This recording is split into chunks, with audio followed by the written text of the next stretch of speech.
going on, guys? Carter here with Edged Mindset. We're taking a look at another cool knife. Now, this is part of the big box of knives I got from pvk.com. Quick plug for them. Awesome site, www.pvk.com. They've got a lot of really cool knives. They've been in the industry for a really long time, and Jeremiah, the owner, is a really cool dude. Check him out, pvk.com. They sent me a bunch of knives to check out.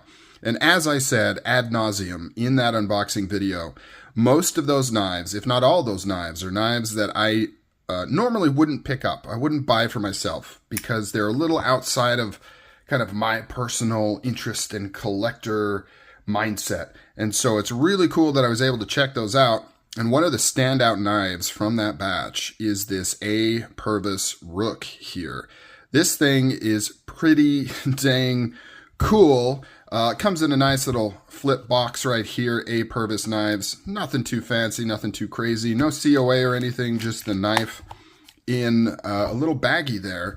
But this thing is really cool. It is so slim, so lightweight, and the action on it is absolutely stellar. But let's get into that in a minute. Let's do some specs here so that you know exactly what we're looking at, what we're talking about.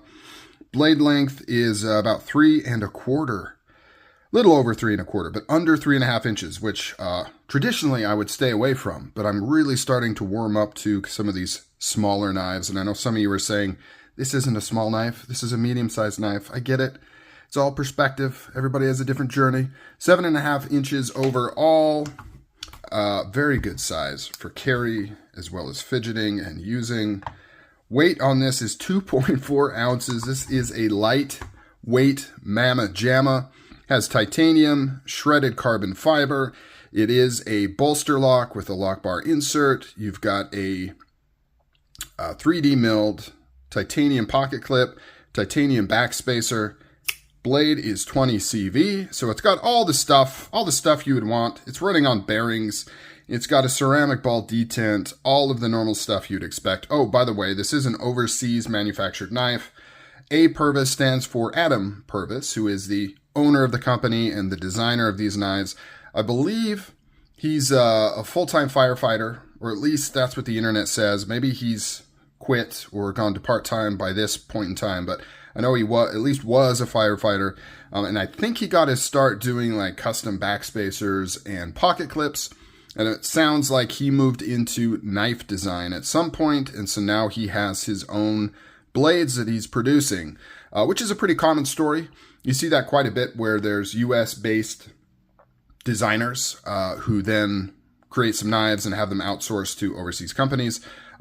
This one is a little different because of the uniqueness of his designs, or at least what I interpret as the uniqueness of his designs, right? So like I said before, this isn't a world that I'm particularly well versed in, kind of these slim, lightweight, fidgety type knives. So correct me if I'm wrong. Maybe this style of knife is super, super common in that world, and this is just the first time I've kind of experienced it. But to me, and my perspective and my history, this is a pretty unique knife, and we're going to talk about that here in a minute. And by unique, I mean stylistically, right? There's not really anything unique in terms of the locking mechanism or the action or anything like that. It's more of the culmination of all the parts and just how cool and slim this is. 20 CV blade, really sharp out of the box. You can see how it's got this nice thin tip, both laterally and horizontally. It kind of tapers. It's got a nice distal taper there, and then it also comes to a point. What this reminds me of is like a traditional style blade, and this may actually be modeled after an existing pattern of traditional slip joints, but it just really speaks to me like it's a slip joint. It's got this cool fuller that runs down the top here that is kind of reminiscent of a nail nick for like a slip joint, and you can actually use it as such if you wanted to. You could two-hand nail nick this open if you wanted, or you can use the front flipper, which is another unique feature of this knife because it is essentially front flipper only. There's no rear flipper, there's no thumb studs. You just kind of have this fuller slash nail nick here that you could use, and that feels weird because normally when I use a nail nick, it's got the resistance of like a slip joint, right? You feel it pop out, and then it's like clunk, clunk. But with this one, it's running on bearings, so it just slides right out. You can see those grind lines right there. I don't know who the OEM on this is. It seems to be reasonably well done. I wouldn't say that this is the highest end of Chinese manufacturers. It seems to be somewhere kind of in the middle, and the price point of like $250, which is what these come in at, kind of reflects that as well. You can see the swedge up at the top there. Really nice, really plays off of that main grind right there. Looks good. You've got the satin flats, 20 CV right there. Really aggressive and good jimping going on the top here. The purchase on this thing is phenomenal, especially considering it's not, there's not much of a ramp, right? Especially where the jimping is. It's really kind of flat right there. You can see how it goes all the way down here because that is where the front flipper is. And so this aggressive jimping serves two purposes. One, it keeps your thumb in place when you're actually holding the knife and using it. And two, it gives you lots of purchase when you are front flipping. I literally, right before I tried that front flip, I had that flash thought of, what if I mess up this front flip? That's going to make me look stupid. And then I do. And really, really nice action. If I'm able to front flip this knife, that means you can front flip this knife. I know a lot of people say, I suck at front flipping. Just look at me. If I can do it, you can do it. I can't do any of the fancy stuff. Well, I guess sometimes I can. I'm getting better at doing the index one. For the most part, though, I'm a thumb front flipper. The bearings on this thing, super smooth. When you go to close it, this is one of those knives where I keep checking to make sure that the pivot isn't loose because it's so smooth and so light and like nimble that I keep thinking that the pivot might be loose, and that's why it's so smooth, but it's not. It's nice and tight. It's just those bearings are done so well. You can see the A and the P right there for A Purvis on the custom pivot, which is a nice touch. You've got the shred carbon fiber scale inlays here with the exposed screws. You know, obviously it'd be cool if these were hidden screws, but you're just not going to get that at this price point. You know, it's a much higher price point to do that. It's a lot trickier, especially screwing into something like carbon fiber. You can't just screw directly into it. You've got to have metal inserts on the other side, which have to be glued in place. So quite a bit more labor, quite a bit more work to make something like that happen. And these two screws aren't bad. They really play off of kind of the satin and the pivot here, so it looks pretty nice. Titanium backspacer, titanium pocket clip, decently deep carry. Like this is about as deep as I like to go. Insert joke here. I don't really like pocket clips that go all the way down here or even extend past the scale, but that's just me. Other people may have a different opinion. There's no, you know, one of the benefit of these bolster locks here is that you don't have any sort of lock bar cutout for clothes to bunch into and get caught on when you're pulling this out of the pocket. Everything is nice and smooth under here.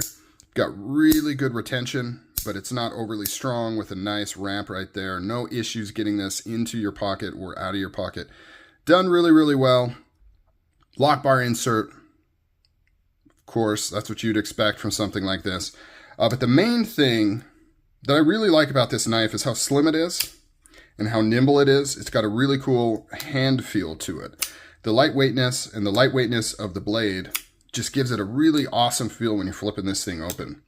Like, you know, I keep saying I'm not much of a fidgety guy, but apparently maybe I am, because that's really what I appreciate about this knife is kind of the action and the hand feel of this thing is outstanding. It just feels so good. And I think at this price point, everything's on point, right? Everything's a win. I don't think it's overpriced. I don't think it's underpriced.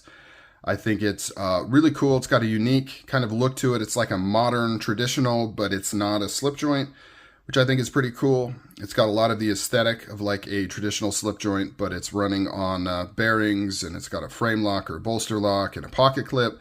So it's easy to carry, easy to use. It's also a really good kind of EDC size. So in my opinion, the A Purvis Rook is a win. It's a really cool knife. And like I said, it is just not one that I would normally go out and purchase on my own. So really appreciative to the folks at PBK to send this to me to check out. It's one that if I see this pop up for sale, like on the secondary market, I might jump on one. It would be cool to add one to my collection. I don't know if this would be the exact configuration I would get, but it would be something similar to this. And I really like this Rook model. Oh, and I forgot to do a size comparison, so we'll just do that really quick, just for funsies. It's about the same size as a paramilitary 2, a little bit smaller, I guess, maybe a 1/4 inch shorter overall, but gives you a general idea of the kind of size you're looking at here. So that's it, guys. Quick look at the Rook. Quick look at the Rook from A Purvis Knives. Please drop a like, comment, follow, interact, all that stuff. It's what makes this fun, right? It's the whole point, is that we can talk to each other, kick off ideas, answer questions, ask questions, all that stuff. All right, guys, appreciate you. Take care.